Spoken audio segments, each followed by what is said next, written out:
Hello, everyone. How we doing today on a Tuesday? There you are. Hey there. Long time no see. I know.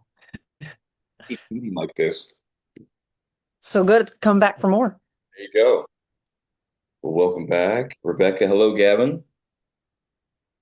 How you guys doing? We'll give it another one more minute, and then we'll get rolling and make sure we honor everybody's time. I don't know about I'm Tuesdays are busy days for me anymore. I don't know what in the world happened. They used to be a nice, easy day. Those days are gone. Try again tomorrow. No doubt. No doubt. Very, very cool. So the kind of the format's the same as it was last time. If you were here, obviously, some of you were here last time. Um, gonna rant a little bit, a couple ideas to share with you guys on your digital presence, on your marketing efforts online, and then I'll open it up to any questions you may have. And we're doing this every Monday and Tuesday, most every Monday and Tuesday. So we'll definitely keep you abreast to these webinars as we'll be adding different content to them and hopefully kind of expanding and growing with it. And as the needs of the people emerge, we'll make sure we address certain things that need to be talked about. But do want to thank everybody for taking time to come out today. Quick story, a little background about me. If you do not know who I am Adam, and I have been in the digital marketing space for around 10 years.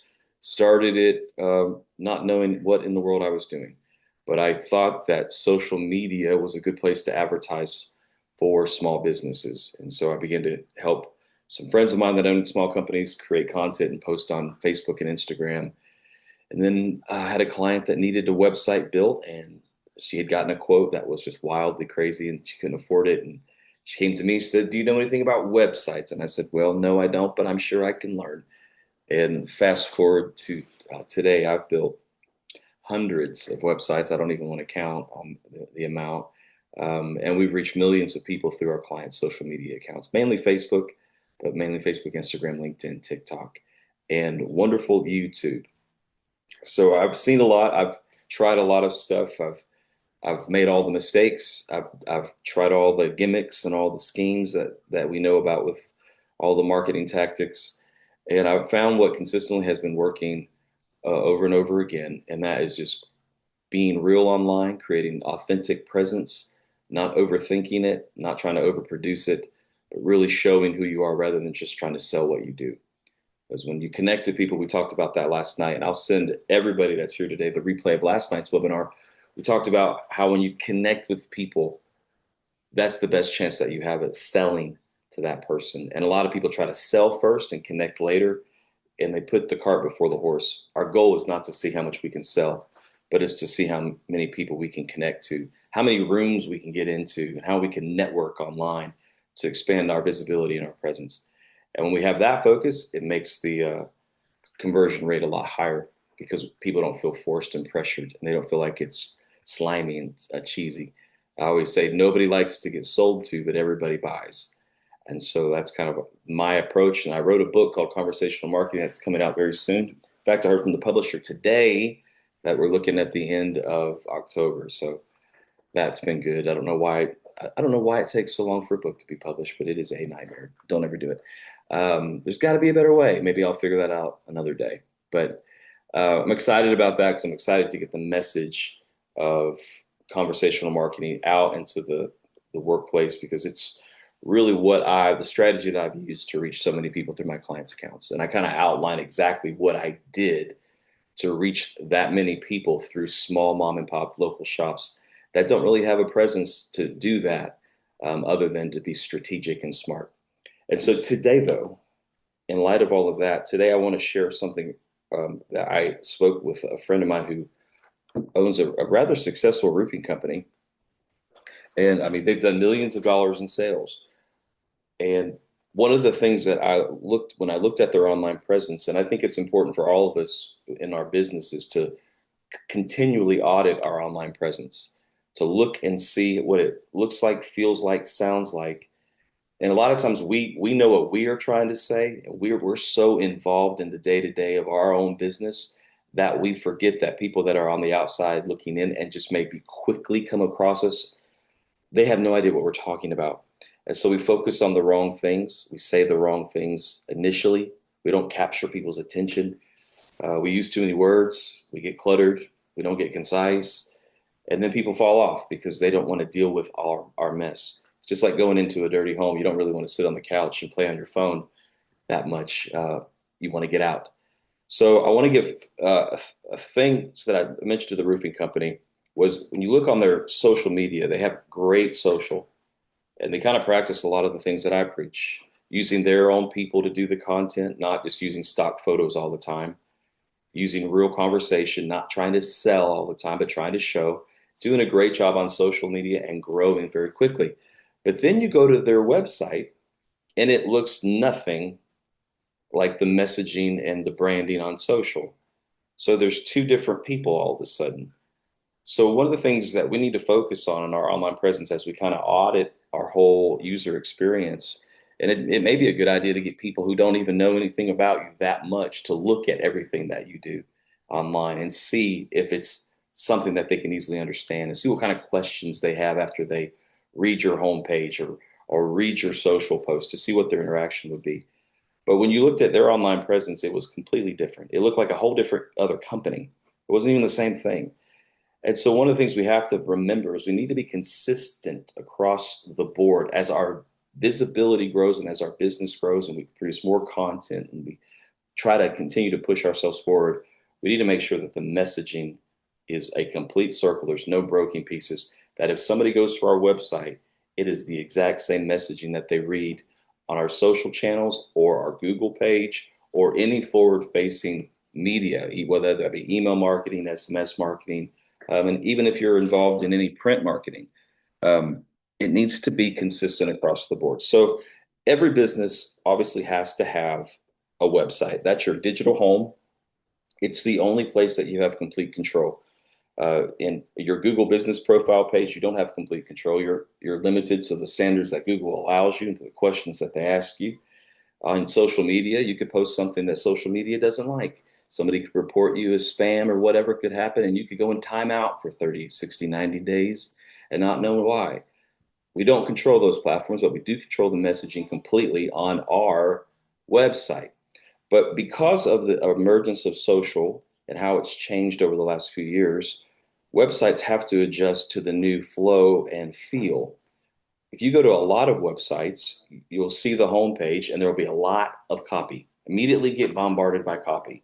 And you don't really have a clear understanding of what the calls to action are for you. So if I was to try to engage with this business, how in the world would I do it? I don't even know where the button is to find out how to do that. So we have to make sure that when people go to our website, we have to catch them quick. So the copy and the content on our website should be short and concise. And I have, and a lot of people just, they have so much they want to say, but they have to understand we don't have long to catch people. So we need to say the most important thing first. So get people with the most important thing first, your desired goal for that customer. What is it that you want them to see and hear more than anything else? That elevator pitch, that you got 15 seconds to say the most important thing. What is that? That should be the first thing that they see. And now, as people experience, and it should, all websites have to be mobile friendly. They have to be optimized for mobile because 85% of all web traffic goes through a mobile device. Mobile is dominating the game. Most people don't ever go on their desktop and look at a website unless they're at work or something when they're supposed to be working. It's through their mobile device. So we need to make sure that it looks and feels user friendly. And as people scroll, we're not bombarding them with weird pictures, weird content, weird copy. We're not only pointing out our main value, but then we're solving what their problem is. What is the number one problem that most of our customers have or our target customers have? We want to talk about that problem because we are the answer to their problem. That's how we make money. Small businesses make money because we solve problems for other people. And that problem is worth money. And people will pay money for their problems to be solved. So as we answer the problems that they have, then we give them clear and concise calls to action, and we make the forms and all the things they got to do easy to fill out. You ever gone to a website and the form is just ridiculous? It looks like you have to write an essay, and it's just, you almost want to just check out right away. I don't recommend people do any more than 4 or 5 questions on a form. Get what you need to get and get out. And name, email, phone. How can we help you? If like, what services are you interested in? And then how can we help you? Let people tell you exactly what it is they're searching for, and don't make them have to jump through too many hoops. And then once you have that kind of figured out, and that's always like a work in progress. One thing too is when you build a website, I even look back at some of the websites I built last year, and I go back through the copy, and I'm like, Lord have mercy, what was I thinking? And I'm continually updating and finessing and working, because as we grow and as things change in our business, our website should continually mirror what's actually happening today in our business, not what happened 6, 8 months ago, a year ago when we put it together. And that's a crazy thing. So we have to make sure it's up to date, just like we're updating the social media channel. And then secondly, Google gives local businesses, especially in the local area, if you're a brick and mortar company, so much opportunity to really give them information through the Google business profile that will help you rank higher in organic searches. And it used to be a thing where everybody's like, how do I want to rank #1 in Google? I want to be the top. I want to be the top of the list. Well, right now, if you want to be at the top of the list, you normally have to spend a whole lot of money to try to rank at the top of the list. And say you got 2 companies that are doing the same exact thing, and they're both running Google ads, and they're both spending the same exact money. Well, now they're just equal. That nobody's rising above the tide. And a lot of times people are so ad adverse. If they see people just running ads all the time, and then they go check your online presence, your organic presence, and there's really nothing going on, that is a massive turnoff, because it doesn't seem like you're in business to connect. You're just in business to try to get and sell and get people locked in. So we have to make sure that instead of our focus being #1 on Google, just saying, how can I give Google everything that I need to give Google, answer all the questions that I can possibly answer, tell them all of my services, make sure I fill out all of the areas that they're asking for, because Google wants to help us have more visibility. They want us to have success on their platform. And so they ask questions that need our answers. So we need to make sure, go through your business profile page if you have one, which if you are in business, you should, and make sure you've answered everything to your fullest capability.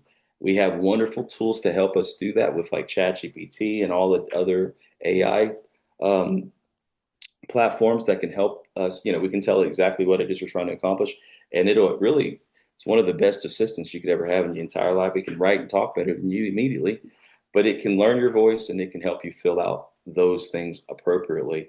So when you have your website optimized with what we talked about, short, concise copy, clear calls to action, solving the customer's problems, your Google page filled out to the best of your ability with accurate information. If you're a brick and mortar, you have hours, make sure the hours are right, make sure the phone numbers are right. You'd be amazed at how people struggle just to get information from a local company, because we just didn't fill all the buttons out, and we didn't fill out the things that we should have. And then thirdly, your social channels. And we talked about the 90-10 rule as far as content creation. Every small business owner needs to be posting on their social media channels continually. And some say, well, is that every day? Yes. Is it every other day? Yes. It's anytime you can. Make sure you're feeding the algorithm something so it can take that and show it to your desired target audience, because the algorithms know what people are searching for. And if you happen to be something and what you offer happens to mirror something that they've been searching for, if you've got content floating out in that algorithm ocean, they're going to put it in front of somebody that may be interested in what you're doing. And then if they connect to you, that's why I promote the 90-10 rule. 90% of our posting online should be conversational based, trying to build engagement, trying to talk to the person in front of us, not to sell them anything, but just to get to know them, share our stories, share our experiences, share our successes, all the things. Get creative with it. Don't overthink that. just be a real human online. And then 10% can be about what we do, what we sell, what we offer, and all those things. But when you flip that script, when you do the 90% selling and then 10% trying to get to know you, you lose authenticity, you lose trust, and really you begin to get buried in the algorithms. Because if you go on most business pages, on let's just talk Facebook for a second. If you go on most just Facebook pages alone, you'll see people with 150 followers, 1,000 followers, and then they'll post a piece of content and they'll have 3 likes, and two of the three are like family members. You know what I mean? It's not even real. And so they feel like they're wasting time because I'm advertising, but they don't understand the purpose of the platform, which it wasn't ever created just for you to advertise. It was created for us to talk, to say what's on our mind. Remember, Facebook used to say that, what's on your mind today? It gives that. That's what it was created for, not for us to sell our thing. So, and it's a daily grind too. It's not like it's you do it once and that's it. You're good forever. It's constantly being willing to be flexible and to try new things. There are best practices, but hustling and working harder than everybody else is always going to help us stand out um, from our competition. And that roofing company I mentioned earlier, we were talking Google Ads stuff too, because especially in the roofing world, people spend a ton of money on Google Ads just to get seen. And so in order to get out of the middle of the pack, you got to be spending thousands of dollars a month. And I said, well, if you're all doing the same exact thing, you all look like none of you are standing out. You're just all copy, paste, copy, paste, copy, paste. And it's not that hard to stand out. Just see what everybody else is doing and do the exact opposite. Just try something different than they're doing and see how that does. And not to be afraid to make yourself vulnerable and put yourself out there and throw it against the wall and see what sticks. I've tried some crazy stuff. I've posted some things for clients and I'm thinking to myself, oh Lord, I don't know how this is going to go. I might get a phone call in a minute. Uh, and they would be like, well, some of the feedback when I first started trying this theory out was, well, what does that have to do with my business? It's something that's not even related to what I offer. Well, it's because you're a human. You don't have to just talk about your business all the time. Even at a luncheon for a business appointment, what does everybody normally start conversation out with? The weather, how are the kids? Did you watch the game last night? We have all these fringe topics that we can feel comfortable talking with people that we don't know that well about, just to try to build some sort of rapport so we don't feel completely awkward going in talking about our stuff. Well, that's the approach that people take online, and it's crazy. So be willing to try new things, and the posts that you think are gonna just do terrible and not get any kind of engagement, those are usually the ones that do the best. And the ones that you spent the most time creating, you went to Canva and you created all these beautiful graphics and the post copy was just perfect. It does nothing because people value authenticity. They don't really care that you got bored and had a couple hours to play on Canva, but they will resonate with that authentic communication and connection. Everybody knows you want us to buy your thing, but how do we get people to do that?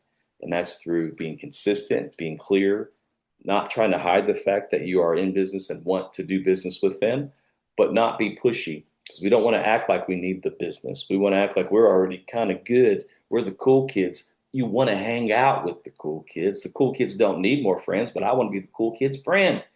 So if you seem desperate online, then people aren't going to be that excited to do anything with you.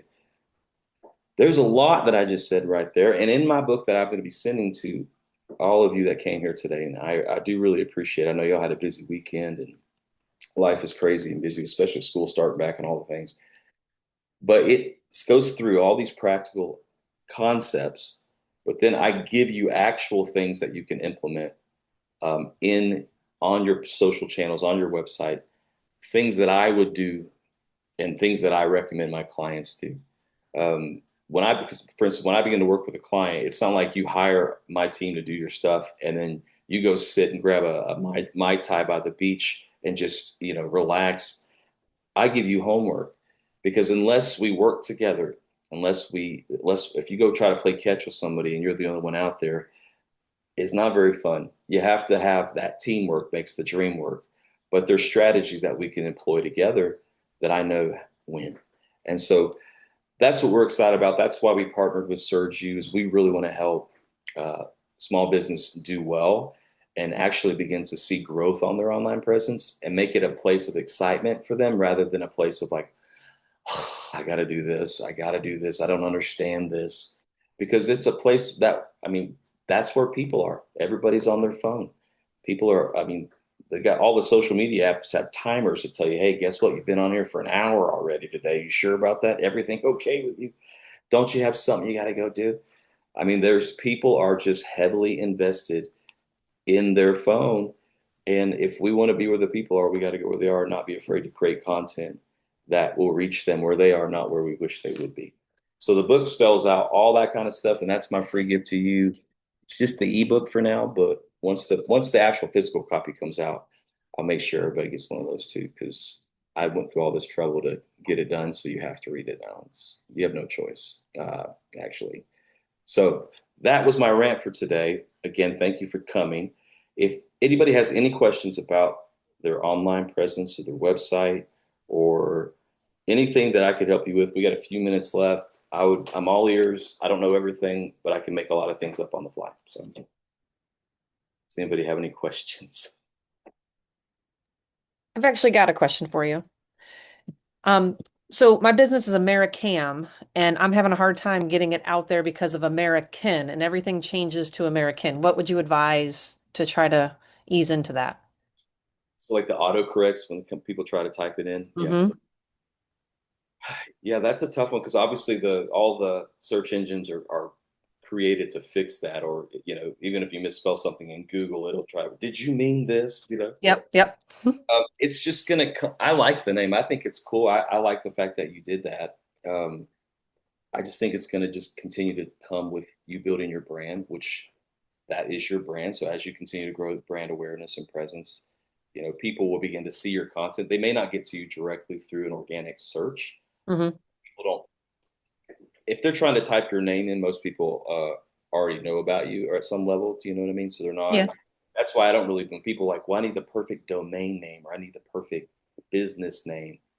Yeah, I mean, we do want to have a cool one if we can, which you do. But no one cares what our URLs are, because right now we're so link heavy on everything. You go to social, you go to somebody's profile, you see their link in their profile.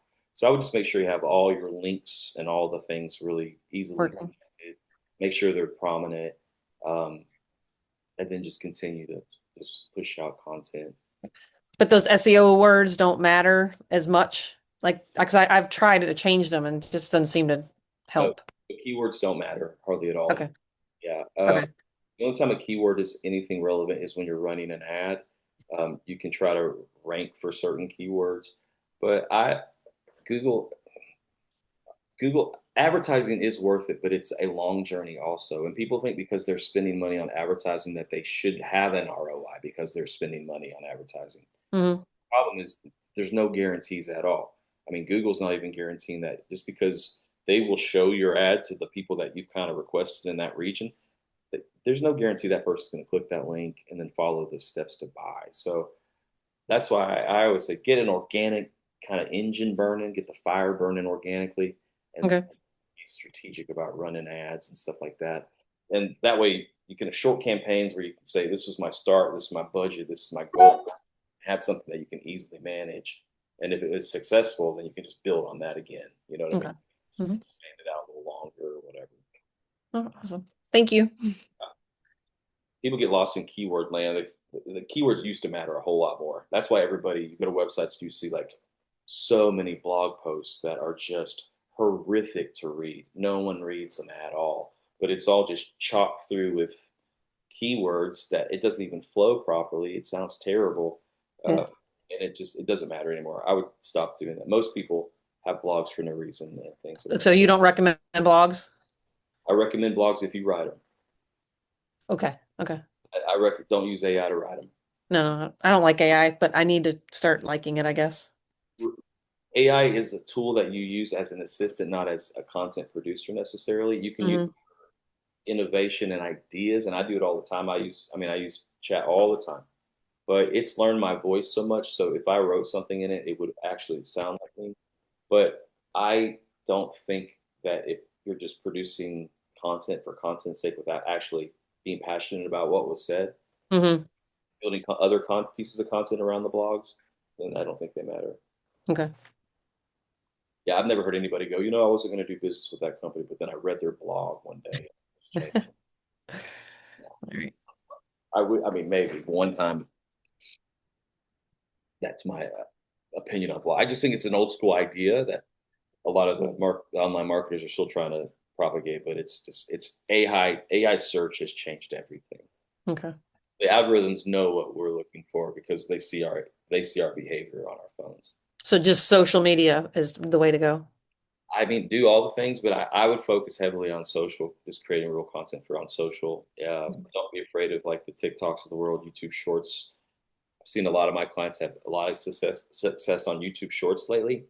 I think YouTube Shorts are trying to compete with TikTok in the virality space. So I would make sure you're posting consistently on those platforms, and Right. don't necessarily look at all the numbers of like view counts and stuff, because I think I mentioned before, when you post a video out there, it's like a little guy on a surfboard waiting for the waves to come. And that wave could come 6 months from now. And that one post that you did and you forgot about could take off in the algorithm. And Hmm. all of a sudden, all your other stuff gets a lot more visibility also. So just create content when you think is good and just keep going and just keep going. And I don't know if you've ever heard of the YouTuber Mr. Beast. He's, Yes, I have girls. he's the number one YouTuber in the world. When he first started, he was creating videos all the time, and they were getting no views at all. And somebody came up recently and asked him, how long until I just start seeing like some growth on my YouTube channel? I've posted like 10 videos and I haven't had any growth. He said, I wouldn't even look at your metrics until you've posted over 100 videos. Don't even look. Focus on creating, fine tuning your creating, and then once get that volume of content out, then you can go back and look and see what's done well, what did terrible, and then just kind of double down on what did well, and then do a rendition of that again and see what happens. Yeah.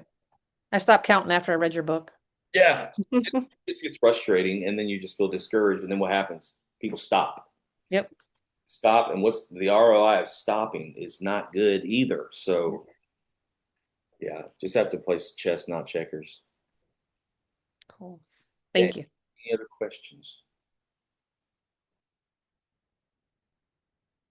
I really do. Again, appreciate all y'all jumping on a Tuesday. Like I said, we're going to do this every week that there's an event, a momentum event. So we'll make sure that we email you guys just the links so you have opportunity to join. And I don't do it and ever do anything the same exact, so it won't be like cookie cuttered and prepackaged stuff. So really, as you guys look at your stuff and as you see through things or have questions, make sure you document them, and don't be afraid to email us or whatever, because they have brought us on to help you guys win, and that's what we want to do, and that's what I'm passionate about. All right, I want to bug you again. So can we email you questions about our social media and online presence? And even if we don't have one of your main packages? Oh, that's awesome. Yep. All right, you're gonna be sick of me. Sorry. Okay. So we got some other things coming out soon too that I think is going to be a really really benefit for everybody, especially if they're not in a position to fully work with our team yet. Um, Obviously, we'd love to be working with all of you. That's the goal. We would love to get everybody in a position where we could do that. Um, but we want to help you guys in any way that we can, so we are available for sure to answer questions. Because the more questions I get asked, the better it makes me too. Because I want to make sure I'm thinking about things that are actually going to help the people that are in the grind on a different side. Because I see a lot. I see a lot. I mean, I got fingers on all kinds of industries, so I'm seeing a lot of stuff that maybe you guys aren't seeing, but it would open my eyes to some things as well. So yeah, please do, please do. So you'll be getting the book if you haven't got one, and you'll also get a link to the the webinar from last night, the playback from last night and today. And what else? Oh, if you are interested in learning more about how you could work directly with us, we have several packages that we're offering. There will be a link that you could schedule a call with the Surgery team and talk to them in more detail about that in the email. And again, if you have questions, feel free to blow me up. I may just say it's good. Actually, it's a good idea because I can create content around the questions that you ask. See, it'll help me become more like my book. So I have to practice what I preach. I love it. So thank you guys again for taking time. I hope something I said helped you. If not, just pray about it, and then maybe next time we'll figure it out together, hopefully. So God bless you. Have a wonderful Tuesday, and be looking for that email. Awesome. Thank you guys. Take care.